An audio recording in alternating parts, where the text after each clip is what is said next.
अपन बचेला राजा हो, अपन बचेला राजा हो, पूरब के जकरा अपन बचेला राजा हो, पूरब के अपन बचेला राजा हो, पूरब के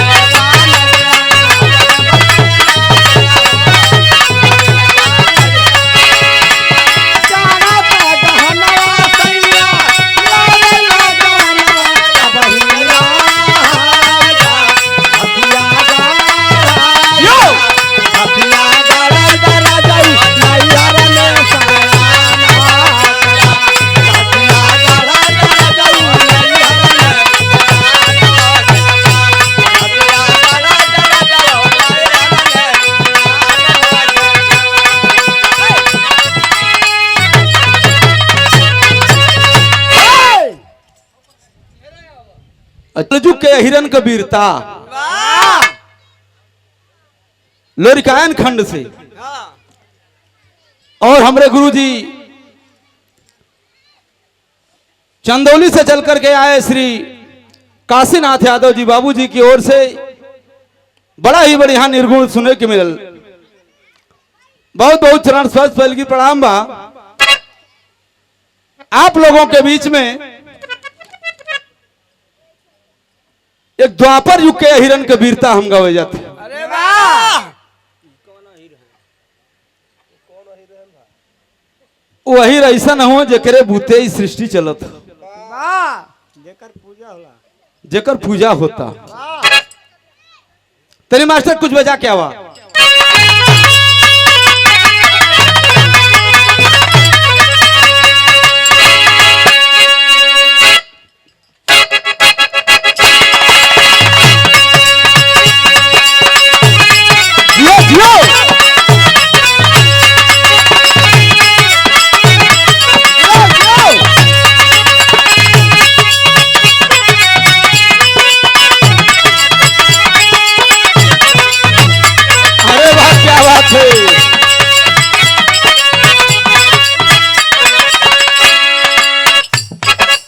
बड़ा बढ़िया बढ़िया गीत सुने के मिला।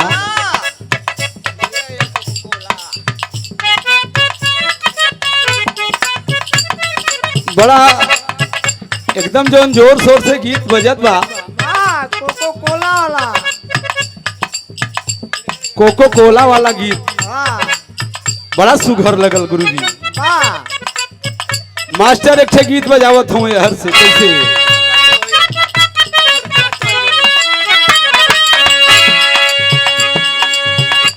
मेरा सजना मेरा सजना संवरना है किस काम का,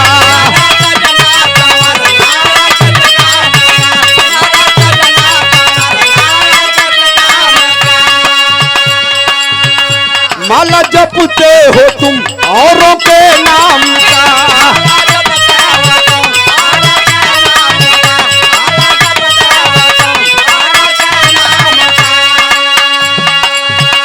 मेरा सजना संवरना है किस काम का, माला जपते हो तुम औरों के नाम का, बीबी हो तो बीबी की कदर होगी क्या, बीबी हो तो बीबी की कदर होगी क्या, बहिन के पेट के नीचे सारी हमारी जान लोगी क्या, बहिन के पेट के नीचे सारी हमारी जान लोगी क्या,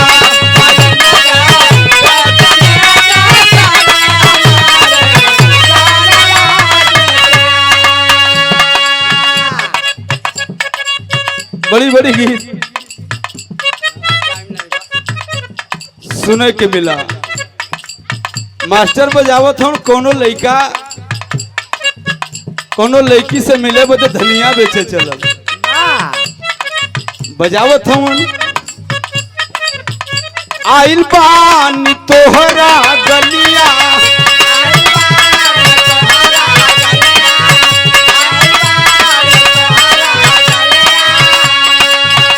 के न पाड़ू ए हो ललिया,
गोरी कौमरिया लहरिया लूट राजा जी, लहरिया लूट राजा जी, अरे वही के चटरिया लहरिया लूट राजा जी।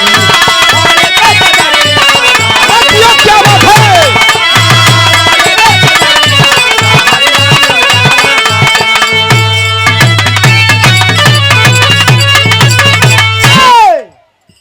अच्छा भैया,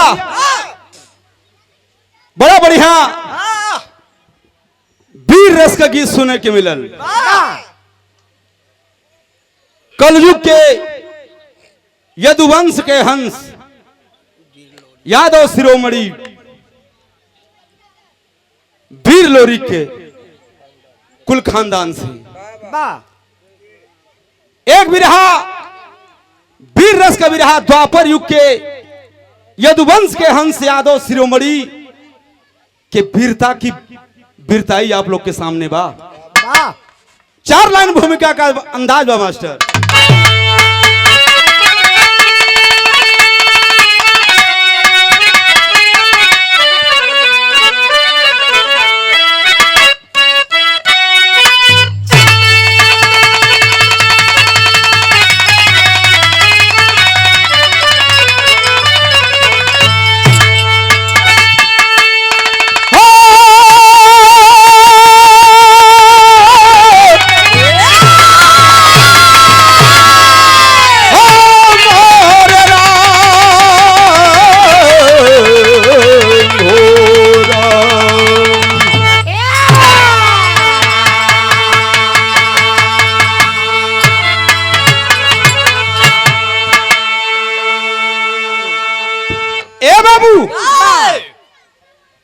कवि ने 4 लाइन भूमिका का अंदाज दिया है क्या बाबा?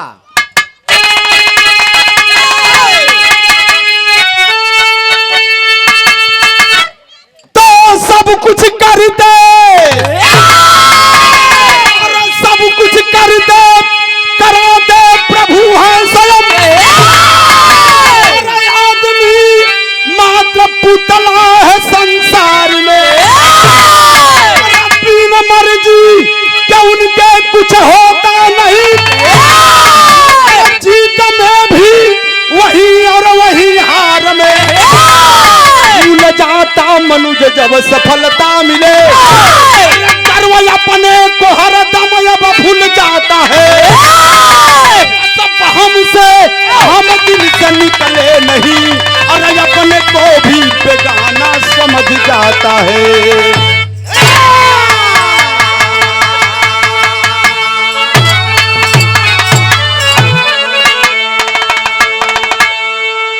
ए बाबू, कवि ने लिखा है ये दुनिया वालों,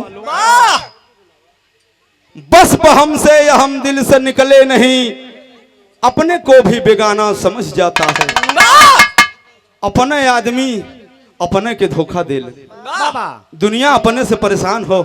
सुनील भैया, दुनिया अपने से परेशान हो, अपन ही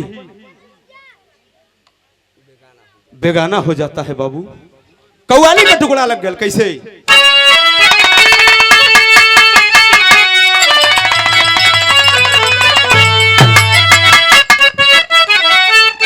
अरे जियो,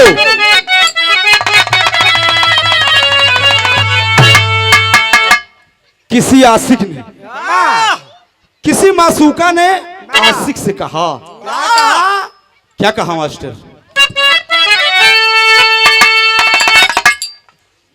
यही कहा, ₹1 का पुरस्कार मंजू यादव मुगवार वाराणसी के धरती से और एक बनारसी साफा से सम्मान कैलन है। मंजू भैया के बहुत बहुत चरण स्पर्श पलकी प्रणाम बा, सब लोगन के प्रणाम बा, आशीर्वाद की इच्छा बा। मासूका ने आशिक से कहा क्या?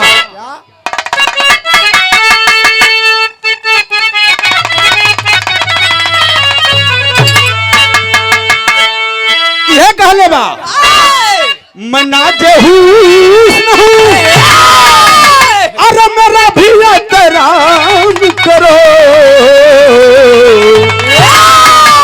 मैं ना जहूस नहीं, अरे मेरा भी एहतराम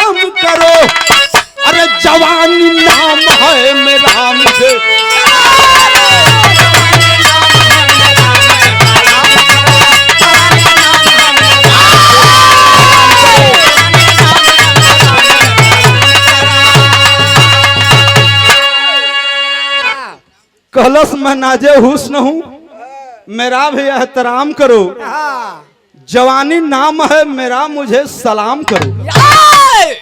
मर्द से बर्दाश्त नहीं। लड़का से बता परमादरणी मानता व्यापारी बिहड़ा पाही से 50 रुपए का पुरस्कार बाबूजी के बहुत बहुत पहले की प्रणाम बा, लेकिन मर्द से बर्दाश्त नहीं भाई। कहलत बाड़ी बिस्तुया शेरे से नजारा मारे। अरे ये करे इतना औकात। मर्दवा जवाब देता मास्टर का, कहलस तुझे सलाम, तुझे सलाम, तुझे सलाम, और करूंगा मगर एक काम करो। तुझे सलाम, अरे करूंगा मगर एक काम करो। अरे तुम अपनी मस्त जवानी हमारे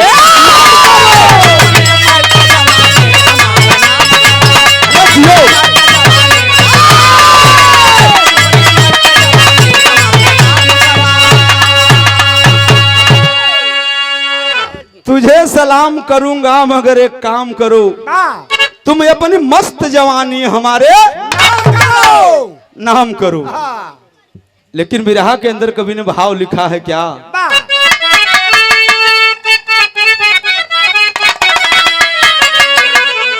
विरहा परम पूज्य स्वामी श्री 1008 सत्तेसगढ़ आश्रम में स्वामी जी के प्रवचन से ही यह विरहा मिला।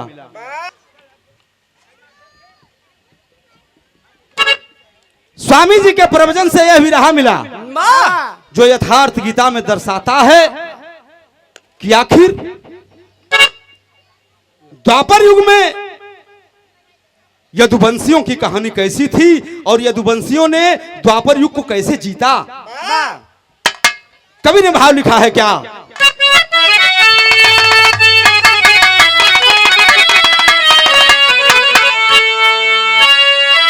भक्त की भक्ति से, भक्त की भक्ति से अरे बध जाते हैं भगवान सुनो। भक्त की भक्ति से अरे बध जाते हैं भगवान सुनो।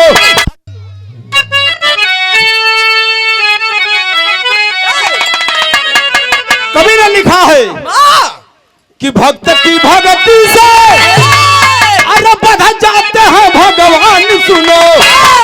भक्त की भक्ति से अरे बध जाते हैं भगवान सुनो। अरे भक्त ने भक्ति किया हिल गया जहान।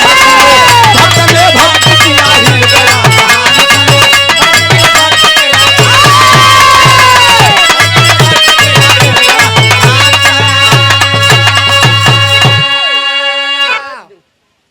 भक्त ने भक्ति किया हिल गया जहान सुनो। कहानी का शुरुआत हो गई मास्टर।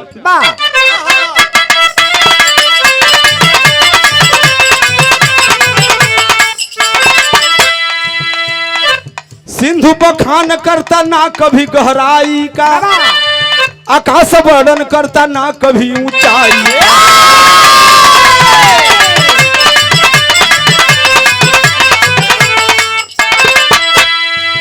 महाभारत में पांडवों के संग भगवान रहे, वीर अर्जुन के रथ पे सारथी अगुवान रहे।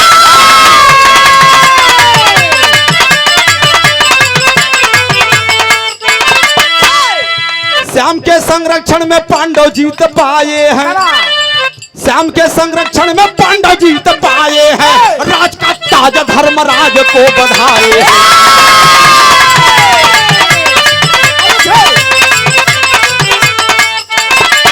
द्रौपदी के जिगर का सारा कष्ट दूर हुआ, द्रौपदी के जिगर का सारा कष्ट दूर हुआ। बनी महलों की रानी क्या अलौकिक नूर हुआ।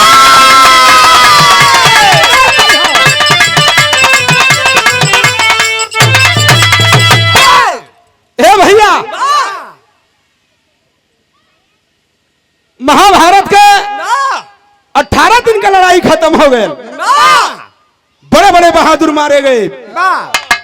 एक दिन के बाद एक बरगद का पेड़, वही बरगद के पेड़ के नीचे जाए के भीम कहलन अरे यार हम न हो तो महाभारत के जीत न पावत।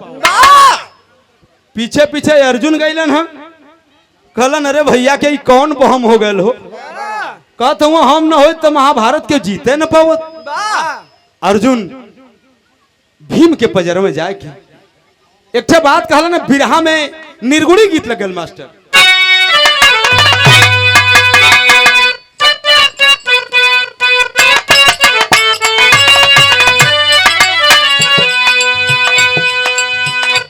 बड़ी पुरान गीत हो आज भी नई के झलक बाय में वह गीत बा। डोली चढ़ के दुल्हनी ससुराल चली। डोली चढ़ के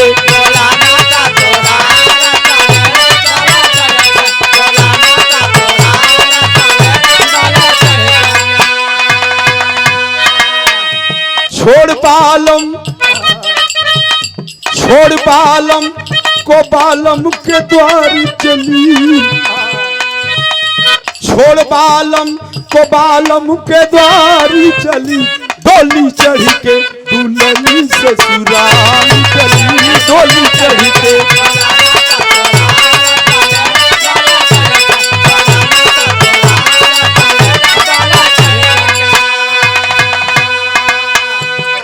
बिरहा में कवि ने भाव दिया वह समय के बाद जौने समय भीम के बहम हो गए हम न हो तो महाभारत के जीत न पावत। तब मन में भीम के भारी गुमान हुआ। मन में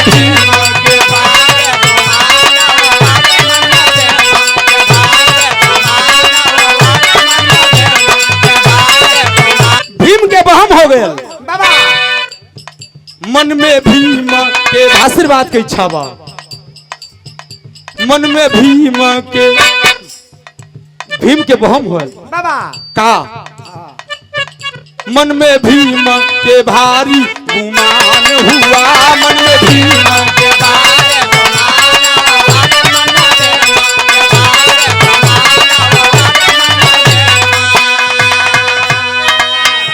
मेरे जैसा न कोई बलवान हुआ। मेरे जैसा न कोई बलवान हुआ। मन में भीम के भारी गुमान हुआ।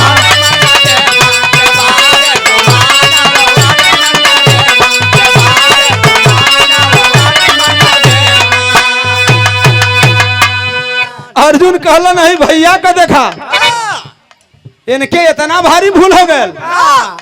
इतना बड़ा घमंड का कहलन ह कहलन अर्जुन काल बन कौरव दल को संहारे हमें गांधारी कुमारों को मारे हमें। अरे जियो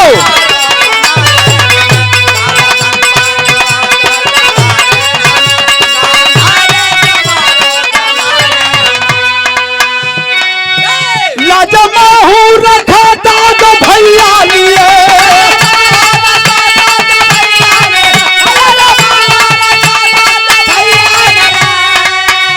अरे लाजमाहू रखा दाद भैया लिए। वीरता का मेरे सम्मान हुआ। मन में भीम के भारी गुमान हुआ।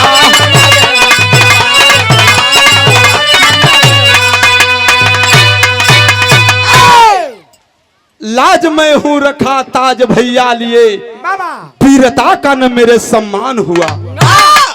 जौने समय भीम अर्जुन से बतिया कहलन है। अर्जुन तमतमा के खड़ा हो गई। कहलन है देखा भीमवा का 2.5 किलो भोजन खा के सुतत रहल बड़का बहादुर बनत हो। का कहलन है अर्जुन मास्टर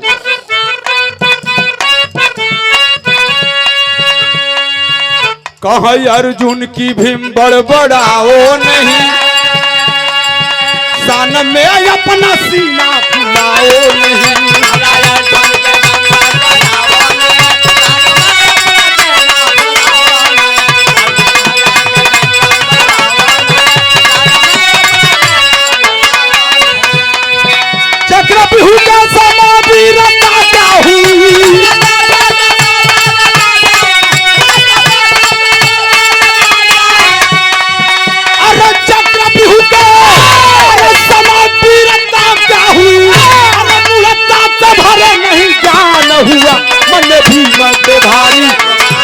हुआ।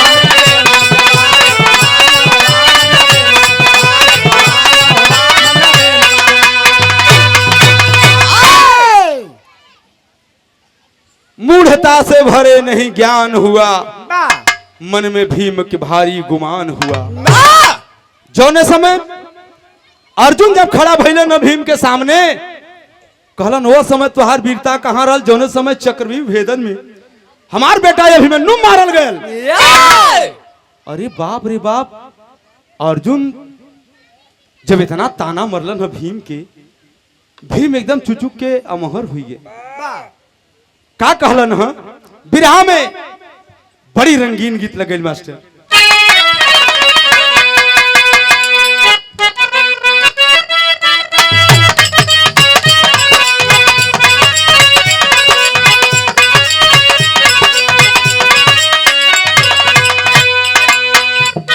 सावन के महीना में माता बहिन गीत के गावे दिन, जौने गीत के हमरे वीर रस के बिरहा अर्जुन से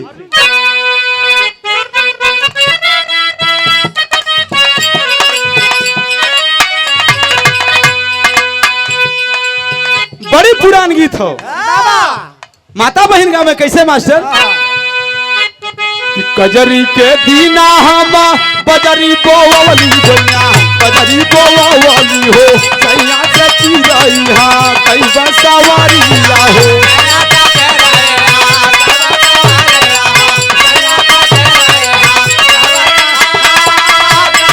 अरे दियो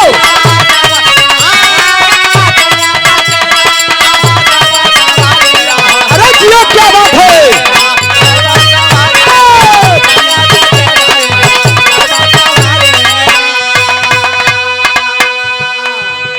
अर्जुन के सामने भीम गदा लेके खड़ा हो गए, कहना तो के छोड़ब न। अरे बाप रे बाप, एक भाई हो के एक भाई पे वार, ये कौनो कलयुग के बात नहीं, हर युग में भाई से लड़ाई भइल, तैसा कलयुग में ज्यादा हो गया हो। बस बात है तने कभी लिखलन है कहा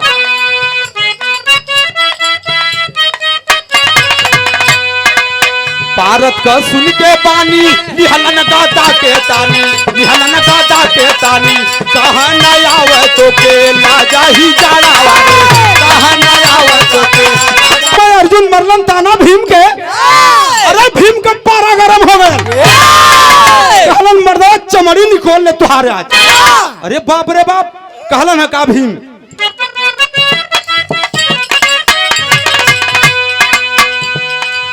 जाई के विराटपुर में पहुंच गईला बेहरा,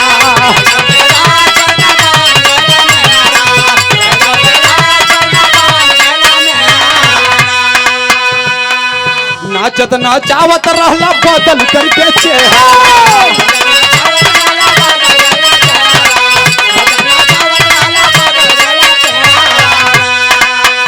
कहला राजा विराट के दरबार में हिजड़ा बन के नाचत रहे।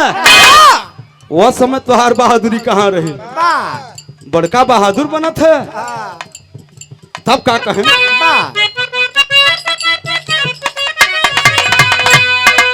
जाई के विराटपुर में बन गईला बेहारा,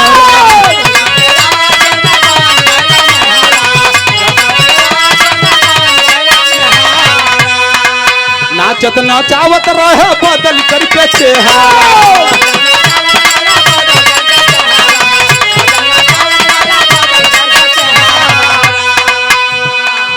द्रुपद के कीचक सानी लूटाए जब चहलत पानी, द्रुपद के कीचक सानी लूटाए जब चहलत पानी, मारी के तोली होकर ना जाही जाला।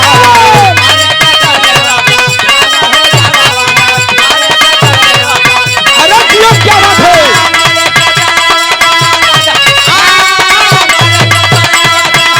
अरे सही हो सही हो।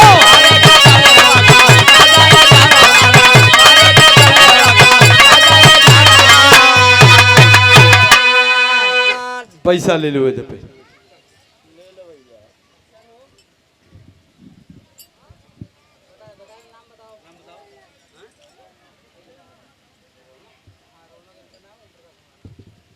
बड़े भैया श्री ओम प्रकाश यादव बाबूजी के सुपुत्र हैं, आपकी ओर से 50 रुपया एक सुंदर पुष्पहार और रौनक मुन्ना की ओर से 50 रुपया सुंदर पुष्प की पंखुड़ियों में गूथा हुआ पुष्पहार।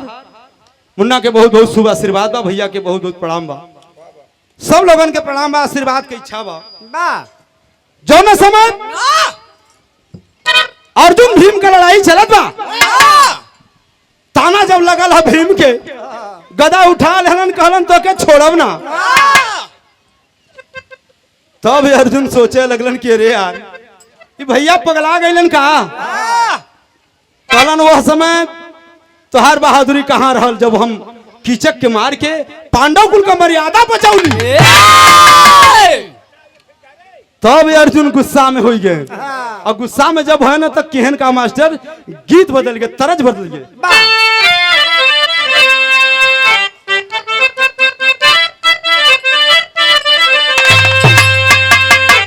कोनो लड़की के देख के एगो लड़का छीटा कसी करत, बोली बोलत बा, का बोलत बा मास्टर?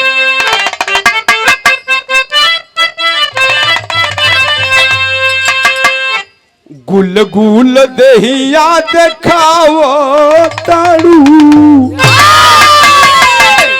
आँख मटकाओ ताड़ू, और खालू कौन चकियक आटा हो, गोरिया बनल बारू पाठा। ई सही हो मास्टर, लड़कवा कहत रहल, लेकिन कभी विधा में भाव लिखत हूं उनका।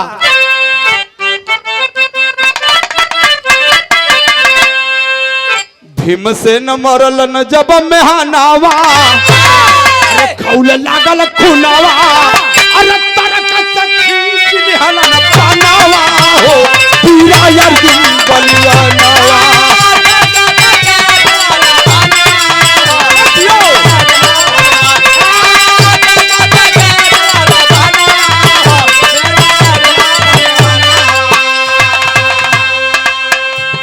कहलन 5 से हो जायल जाई, बोले 4 भाई, लेकिन आज रनवा में देव हम मुआई। तब अइलन कांधा झगड़ा छोड़ावे लगलन, बात समझावे लगलन, अरे ताना मारी तो हो के जहानावा हो, पूरा अर्जुन बलियानावा।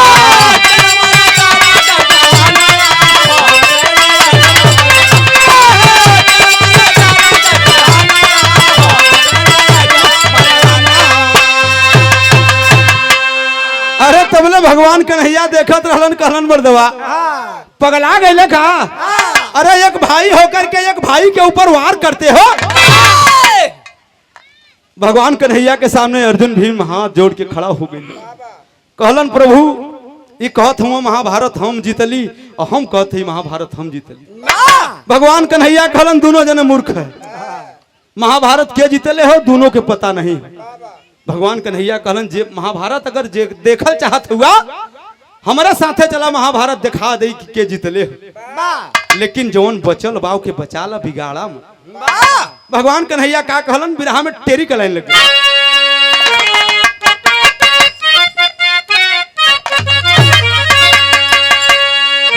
अरे दामन में जिन लगाव दगिया, अरे मोर राम दामन में जिन लगाव दगिया, अरे गरिमा गुलशन का जिन गर्दिश में मिलावा।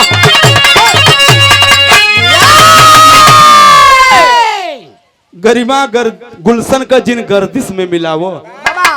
भगवान कन्हैया कहलन जौन बचल बा ओके बचाला बिगाड़ा मत। अगर महाभारत देखल चाहत हुआ के जीतले हो तो हमारे साथे दोनों जने चला दिखा दे महाभारत के जीतले हो। भगवान कन्हैया के साथे दोनों भाई चल दिहलन हो। बिरहा में बड़ी पुरान गीत लग गई मास्टर से।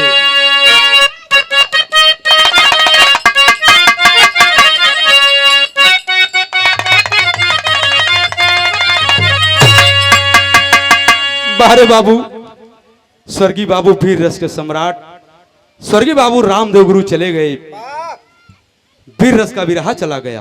वाह कहा क्यों गाई उनकर इंजन फोर्ड ट्रैक्टर का रहल। आज के कलाकारन का इंजन DI का हो गल बा, 1 बीघा जोता था तब पानी मांगता। अब बाबू रामदेव का इंजन जो रहल बिना पानी का 10-20 बीघा जोतत रहा। सही बात है। बिना पानी का अब तो पानी मांगता। देखो पियास लगा बड़ा तेज। जैसे अब वही नीतू जी भी धनाधन पानी पियत रहे, तो हमारे इनकर ये सब जो इंजन हो महिंद्रा DI के हो गया, वाह और उनकर इंजन फोर्ड का रहा। रहबे करो। कैसे गाँव में बाबू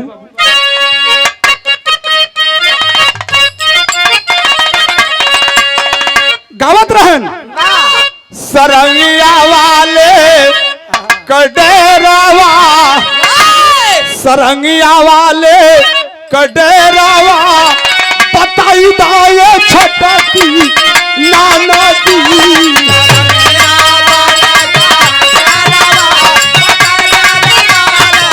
अरे जियो जियो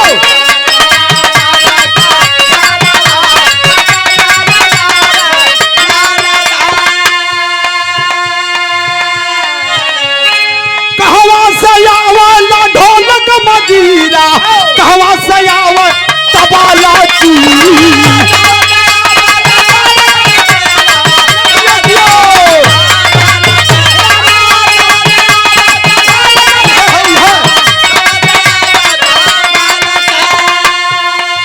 कहवा से आवा सरनिया वाला, कहवा से आवा सरनिया वाला बताई दाया लहुरी नाना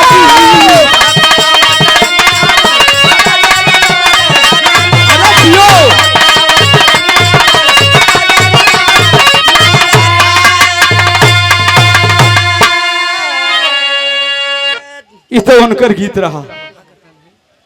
बिरहा के अंदर वो समय का बात मिली। अर्जुन भीम दोनों भाई भगवान कन्हैया के संगे जाए लगलन ह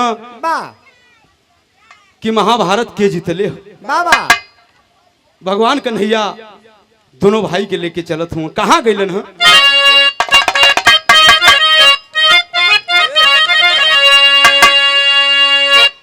सच्चाई जान खाती अरे राजी दूनो, सच्चाई जान खाती अरे राजी दूनो बिरनावा चलला ये मीतावा।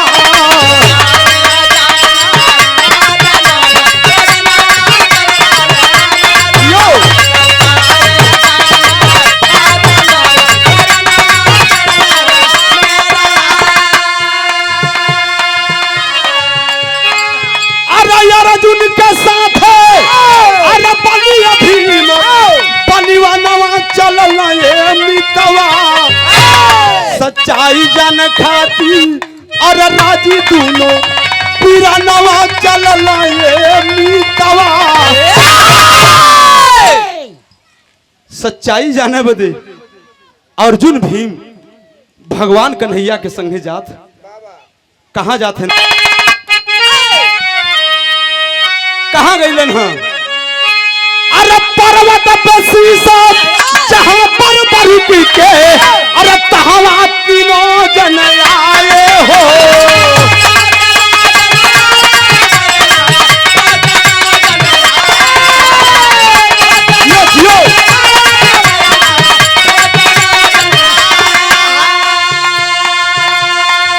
अरे 18 दिन का महाभारत युद्ध था, मुनि से श्याम फरमाए हो।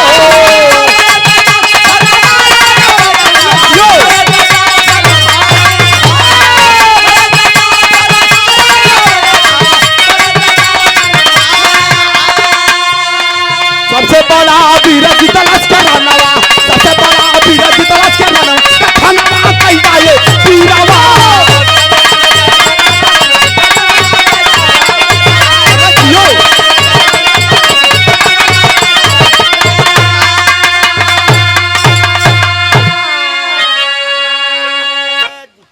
दोनों भाई इनके लेके भगवान कन्हैया वह स्थान पे गइलन है जहां बरबरी का कटी हुई मुड़ी पहाड़ पे रखल बा। भगवान कन्हैया कहलन अरे बरबरी 18 दिन का महाभारत तू देखले हुआ, बता द महाभारत के जितले हो। अरे बाप रे बाप, इतना बात जब बरबरी का मुड़िया सुनलस बाबू न बड़ा जोर से धधा के हंसल। कहलस अरे करियऊ आयल है महाभारत दिखावा। अरे ये दोनों धोख लेके हमरे सामने सारा खेला तोहार हो, बिना तोहरे महाभारत के जीत न पाई। आई दूठे धोख लेके हमरे सामने आया। जब इतना बात बरबरी का मुड़ी बोला ले हंसल, तब कवि जी का कलम घूमल हो मास्टर। बिरहा में खाटी भी रस गीत लग गए।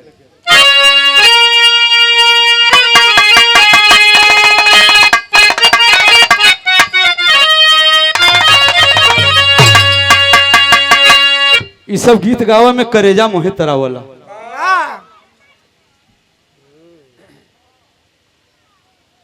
वीर रस खाटी गीत हो मास्टर। कैसे? अरे सोनाया सा जवानी रे हमारी, अरे माटी में मिलावता मुआवता, अरे रतिया सोवना सजरिया तोर चूता।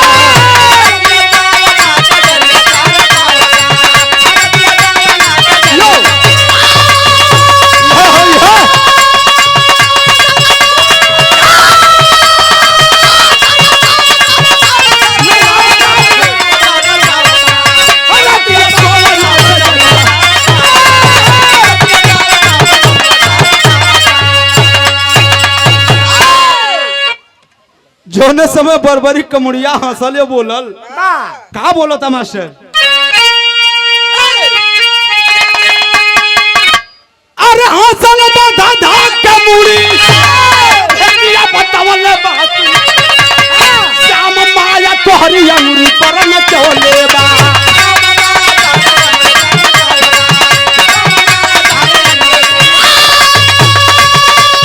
अरे जियो लाल क्या बात है?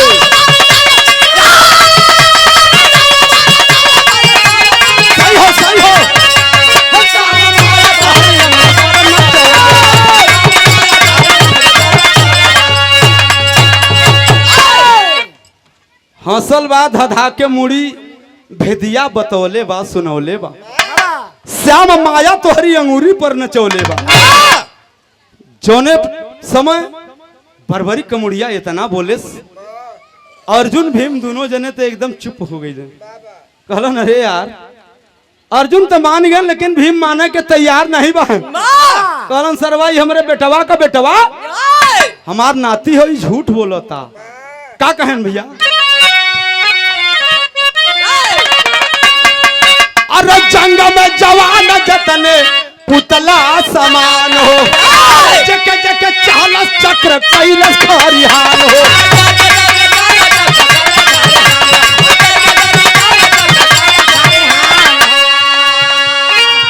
अरे बचल जो सुदर्शन चक्र के गिरावल बात बोले, श्याम माया तोहरी अंगुरी पर नचवल।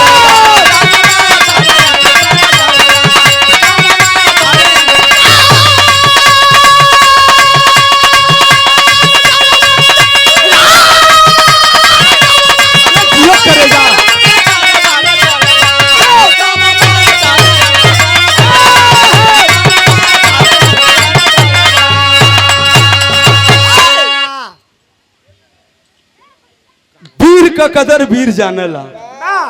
देखा ही बरबरी कमुड़िया कलश अरे भगवान बिना तोहरे महाभारत क्यों जीत सकी? अरे दोनों मनई के काय औकात बा, सारी खेला तोहार हो। अजय बड़ा बड़ा बहादुर बनत रहा, तुहार चक्र सुदर्शन मार के गिराए दी, केहू बचल नहीं महाभारत में। ये सारी खेला तोहार बाबा। तब भीम एकदम गुस्सा में हुई गए, कहन अरे यार एकर मतलब तो हमने का कहानियां कुल खत्म हो जाता। बड़े बड़े बहादुरन के आकाश में फेंक दिया, अरे बड़े बड़े हाथियन के आकाश मार की ओर लुका दिया। आज बड़का बहादुर बनत बा।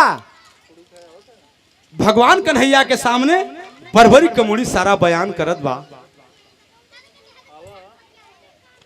का कहत बा? बर्बरिक कमुड़ी पहाड़ पे रखल बा। भीम सोचलन अरे यार इ तो सरेआम झूठ बोलत आप, हमारे बेटवा घटर कोच का लड़का बर्बरिक हमार नाती हो, साला झूठ बोलत बा कहत हो महाभारत तुसवे नहीं जीते बा। जौन समय ये बात कहलन भीम एकदम गुस्सा में अंगार बाबू कैलन है का?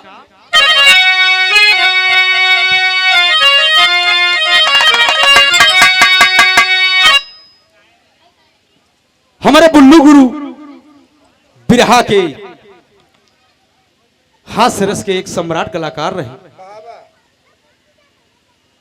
101 रुपए के पुरस्कार से सम्मानित किया गया बिहड़ा पाही के धरती से चंद्रशेखर यादव।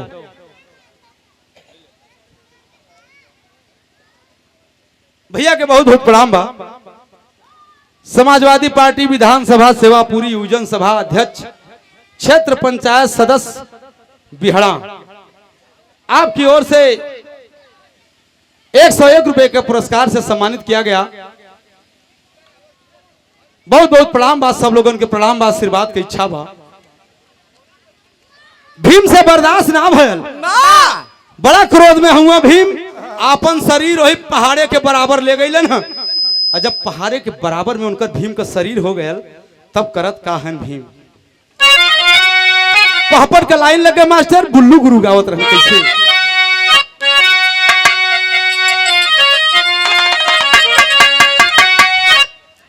और सुन के बाद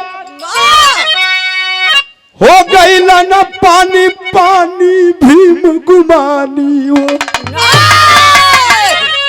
अरे सुन के बाद हो गई न पानी पानी भीम गुमानी हो।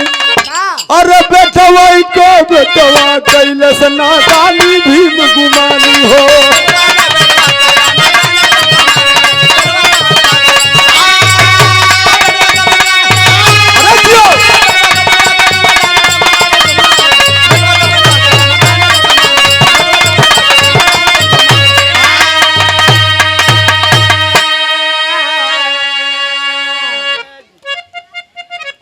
कहलन सभी हाथियन के हम मरली, लागत गैल भुलाई हो।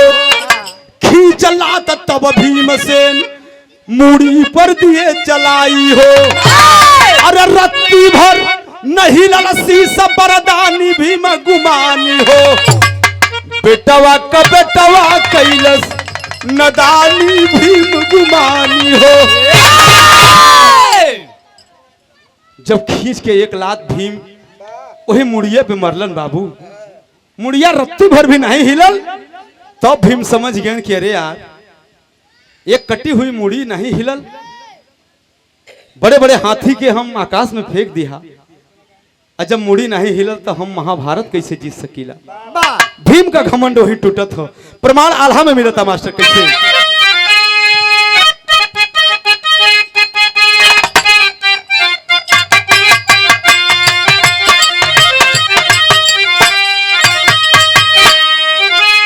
अरे क्रोध जैसन पाप हो, अरे घमंड जैसन मुदई बाबू।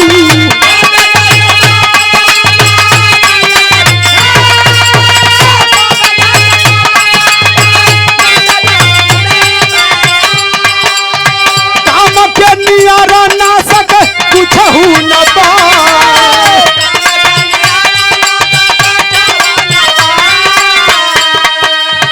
बाली भीमसेन का घमंड टूट गइल भैया।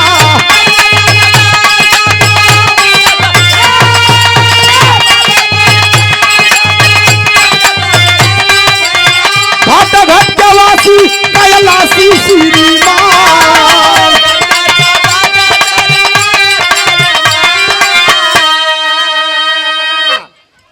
बर्बरिक का मुड़िया लेके भगवान कन्हैया अपने हाथे में सहलावे लगलन है। कहलन मांग ले बर्बरिक जो मांगना है। धन है बर्बरिक, धन है जो तूने आज बता दिया कि महाभारत किसने जीता है। बर्बरिक का मुड़िया लेके भगवान करत का हूं सदर में लगल मां।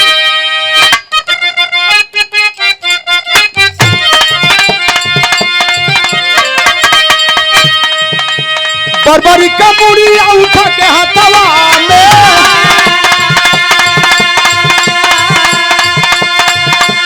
ए भैया बरबरी का मुड़िया उठा के हथवा में, अरे लल्ला से हलावे नैना लसुआ गिराया, तीनों बाड़ा लेके आ गया रहला बचावा, अरे देखे महाभारत का लड़ैया उस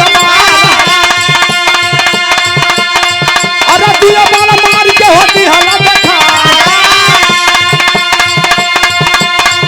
अरे तीसरे के दाई हली मुड़िया उतारा,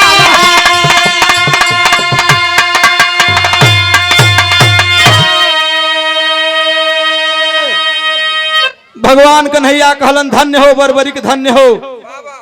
3 बाण लेकर के महाभारत में आया था, 2 बाण मार के दिखा दिया, तीसरे बाण में प्रलय होने वाला था।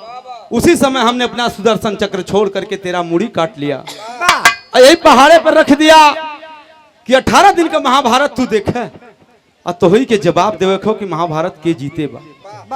आज बरबरीक बताए देश की महाभारत के जीते बा बाबू।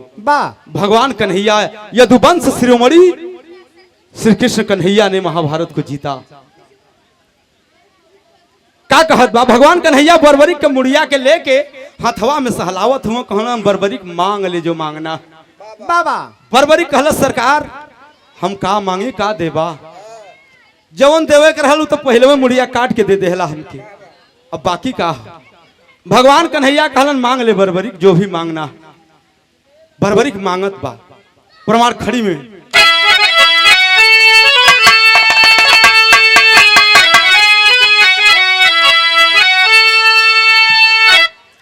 अरे सती का मुंड माला में, अरे गुथाई ला मुड़िया, अरे शिव शक्ति के गला में सोहाई मुड़िया।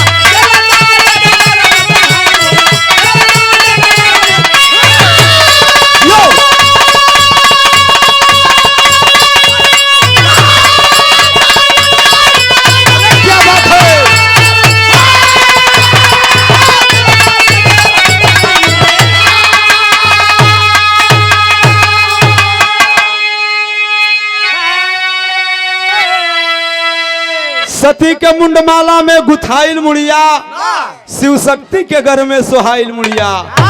भगवान कन्हैया वही बरबरीक का मुड़ी सती के मुंडमाला में भेज दिहलन, कहलन जा बरबरीक जुग जुग में तेरी पूजा होगी। जहां जहां माँ काली की प्रतिमा है, मूर्ति है, उनके मुंडमाला में बरबरीक का मुड़ी लटकल, आज भी पूजा होता। कहना बा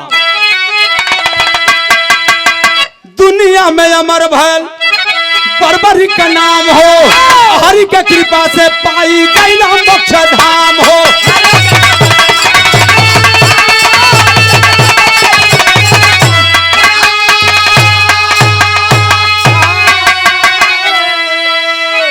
अरे कल युग में जहां तहां अरे पूजाई ला मुड़िया, अरे शिव शक्ति के घर में सोहाई मुड़िया।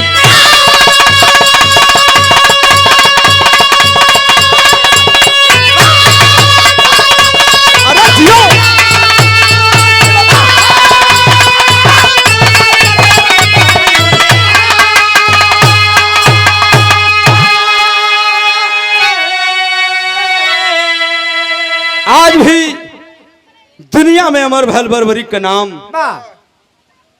भगवान के कृपा से बरबरीक के मोक्ष मिलल। अर्जुन भीम के लेके भगवान कन्हैया द्वारिका में आवत हूं, तब कहना बा कहल जाला जहां मैं तहां मैं नाही, जहां मैं तहां मैं नाही। जहां घमंड भयल वहां से भगवान का वास हट जाता है। घमंड भगवान का आहार हो बाबू, ऐसे कवि लिखत हो उनका।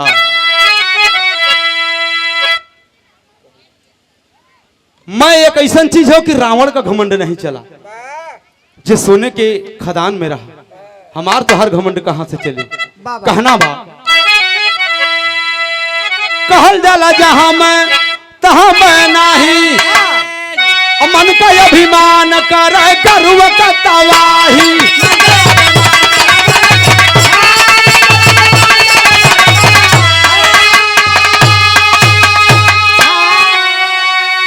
अरे कल युग में जहाँ तहाँ पुजाई मुड़िया अरे शिव शक्ति के घर में सहाई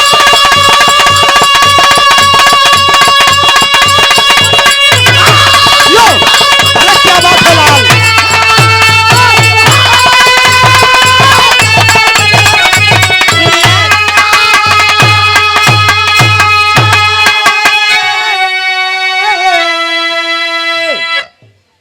हमारे विरह का शीर्षक रहा बर्बरी को मोक्ष मिला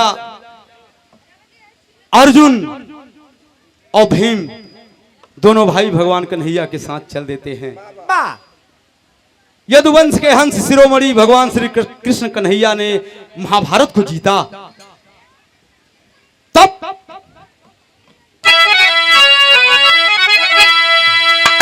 गुरु बिहारी गुरु गणेश गुरु रामलाल मोर पावन स्वर्ग से चंद्रिका कबीर लागल की सुहावन दामन में जिन लगावत गया दामन में जिन लगावत गया सुरेंद्र रामचरण सदगुरु का महिमा